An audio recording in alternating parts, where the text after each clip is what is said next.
If you could do it again, now that running backs aren't getting paid like other positions, would you think some young running backs out there are saying maybe I should play cornerback or safety or something where I'll get a little less wear and tear and still get paid? Well, yeah. I mean, if you had a choice and you had the ability to play any position, you want to try to find a way to play the position that gets hit the least and gets paid the most. That's the quarterback position. That's what they're building rules and making regulations about so they don't have to worry about getting hit. They're also breaking records in the payday department as well. And so that would be the position if you could figure something out, how to make yourself into something, you would certainly want to be a quarterback. Truthfully, if you're an athlete and you can figure out a way to go play baseball, that might be the way to go. You're going to get a guaranteed contract.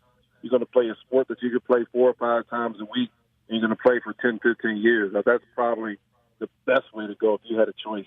All right, Brad. Here I'm part of Crown Royal, who's launching a responsibility initiative encouraging football fans to stay in the game through moderation and hydration. It's about 1,000 degrees tonight for the Atlanta-Philly game.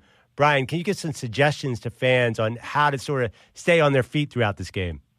Yeah, it's pretty cool. Crown Royal is introducing the first off-the-field water break. And we kind of understand what the water break is on the field, a chance to get off your feet, chance to relax and hydrate. But Crown Royal is trying to do the same thing while you're enjoying the pregame, the alcoholic beverages in the middle of the game, at the end of the game. They want to have a continual experience, be able to experience the entirety of the game day. And you're able to do that by hydrating and using moderation with your drinking. You have to drink responsibly, but drink some water in between your drinks, and you'll be able to enjoy the entire day. That's what Crown Royal is doing. I think it's pretty cool. It is a very responsible thing for Crown Royal to introduce the water break, and I'm glad to be a part of it. Brian, This is a great move by Crown Royal. I've been the Walter Payton of tailgating for years, and I always say at tailgating, a lot of people go too hard too early. Have a nice Crown and Coke if you want, then mix in a water. It's like you have a bratwurst, but then you mix in something a little light. But, if you pace yourself and have a couple waters during the day, next thing you know, you have a 14-hour day of college or pro football. That's right. Responsible drinking, use moderation and hydrate. That's the key things there. Now, Brian, I've been to many games at the Link, even going back to the Vet. I have a feeling not everybody's going to be following this advice. I've seen a few people who have not been responsible through the years. I don't know. Did you notice that when you were on the field? There's some wild fans there. Well, this is what Crown Royal is going to do. They're going to introduce the water break, the Crown Royal water break, and hopefully all the fans will see all the people using the water break and how much fun they're still having. You still have the ability to enjoy the game, enjoy the pre-game tailgate, the post-game tailgate, and the game.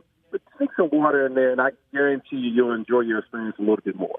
That's awesome. Brian, one last question. Andy Reid, Hall of Fame coach, your former coach, do you think he'll reach the Hall of Fame?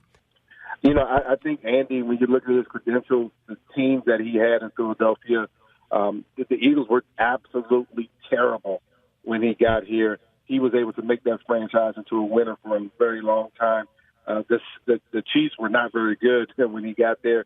He also made that team into a perennial playoff type of team. He hasn't won the big game, but he's been an awesome coach. He's produced a lot of head coaches throughout the NFL and even in college. And so when you talk about some of the best coaches in the game, you have to include Andy Reid's name. Awesome, man. All right, well, we are going to take plenty of water breaks tonight because, the players, they don't have it tough. It's us fans who really have the challenge in football. Yeah. Brian, you thought you had it tough. All right, buddy. Thanks for the time, man. Good luck this season. Brian. We'll be seeing you and talking to you soon. Thanks, guys. Take care. That was great. That's Brian Westbrook. You're a former Eagle. You loved him, Perla. Yeah, I tried not to get too many Eagles questions in there. I just had to throw in the Andy Reid at the end. What do you think of that, Paulie? I actually had a debate the other day. Is Andy Reid a Hall of Fame coach? I'm going to have to think on that one and look at the numbers. So to me, that might be a no. He just doesn't feel like it. He feels like a grinder, a lifer, a guy who hits 280 for 20 years, like a Harold Baines type in baseball. Let me switch back to this Crown Royal thing because I think this is underrated what Crown Royal is doing here with this thing. They're basically saying it's okay to have a long day of, having a couple cocktails, have a couple beers, but if you pace yourself, and I saw this at the Super Bowl. We went to a bunch of pregame stuff at the Super Bowl, and there was Eagles fans. Remember, the Eagles fans were really living it up because they haven't been in the Super Bowl in a long time. The Patriots fans were much more paced because they've done this before. I saw some Eagles fans before the game almost tapping out, where they were like so drunk that they couldn't keep it together. And again, I'm just saying a handful. Most of the Eagles fans are pretty cool, and believe it or not. But can you imagine like overdoing it during your team's great game and maybe blacking out, just not being ready to go all night? That's great advice. Yeah, I mean, the thing is, the Super Bowl is a little bit of a corporate event. Those aren't real Eagles fans. The fans in Philadelphia have a different thing going on. They get pretty drunk, but they are able to yell at the opponent for 60 minutes. They pride themselves on that. But that is such a good point. Can you imagine tonight? It's supposed to be this Thursday over 85 degrees, I think, at kickoff for Falcons, Eagles. Honestly, this is a medical issue. I can see fans going out on ambulances left and right. Well, you're right. I mean, for young people out there who drink, you think because you're drinking beer, you're getting water, it goes right through you, and it doesn't hydrate you in a way that just traditional water does. You don't have to be a scientist to figure this out. I think most people who drink beer know this, but I think young people think, I've been drinking all day, I'm fine, but it doesn't work that way. All right, Perloff, we're coming to the end of the Leisureman episode. Are you ready to make your Super Bowl pick, or as in the past, are you going to wait till after the first round of games? I'd like to wait till after the first 17 weeks, and even then I'm not sure. Now, I have to tell you, a lot of people who I am very close to and this is why I was asking about Andy Reid, are picking Andy Reid's Chiefs. Our buddy Peter Schrager, our buddy Robert Klemko. Wow. Robert Klemko has bet a lot of money on the Chiefs. Not money, all his pride. He keeps saying, at me all you want, the Chiefs are going to win the Super Bowl. Schrags, who's really on fire with his picks, I am tempted by the Chiefs, but I'm not doing the Chiefs. I am going chalk in the AFC with the Patriots. Your turn. I'm having a real tough time with the AFC. I don't love anybody. It's a weird thing. I don't love the Jaguars. I don't love the Patriots. Nope. I don't love the Steelers. Who else should I like in the AFC? Because I'm telling you, I don't have an AFC pick. I have my NFC pick. How about the Houston Texans? That's a smart pick. Man, that just seems it's hard to picture. I know. It's one of those. But again, oh boy. I think I'm going to pick it just because it's juicy and would be great to have the young quarterbacks. I'm going to go Texans versus Rams in the Super Bowl. I think the Rams, there's a lot of downside to having that many big names on defense, that much talent on one team. Usually you think talent can't be a bad thing. I am worried about the Rams, but I think Sean McVay could be young and hot, and he may peak early, but I'm going to go Rams, Texans. I just want to pick someone besides the Patriots. I think you picked the Texans last year on this spot. Is that a JJ? 2 years ago, and I think I picked them 2 years ago when they had Osweiler and Lamar Miller, and that worked out real well. All right, my NFC team, I honestly think the three NFC South teams are all legit. I love all three of those teams, but I'm going to pick the Falcons. We're going to be a wild card team who goes to Super Bowl. And honestly, not because of Matt Ryan and Julio Jones. I think their defense is going to be like Seattle's defense, Dan Quinn and the Seattle defensive coordinator. I think the Falcons' defense is legit. Watch them let up 50 points against the Eagles in week one. But I'm going to go Falcons, Patriots, Super Bowl Redux. And by the way, I don't like the Patriots at all. Their wide receiver core is a joke. I don't understand what they're doing. I just can't pick another AFC team. I'm just like you were a minute ago. I totally agree with you on the Falcons as far as for them to pick up Calvin Ridley, I thought was so awesome. Hey, we're already known for being an offensive team. Let's step on the gas a little bit. We do have some good players on defense, but instead of picking up some decent linebacker, they steal Calvin Ridley, who's more of a possession guy, but he's young, he's explosive, not big like Julio Jones. But I think that's a great pickup. Calvin Ridley, keep an eye on. I don't think he could win Rookie of the Year, but I think he could catch 70 balls. Oh, I'll bet you that it's not happening.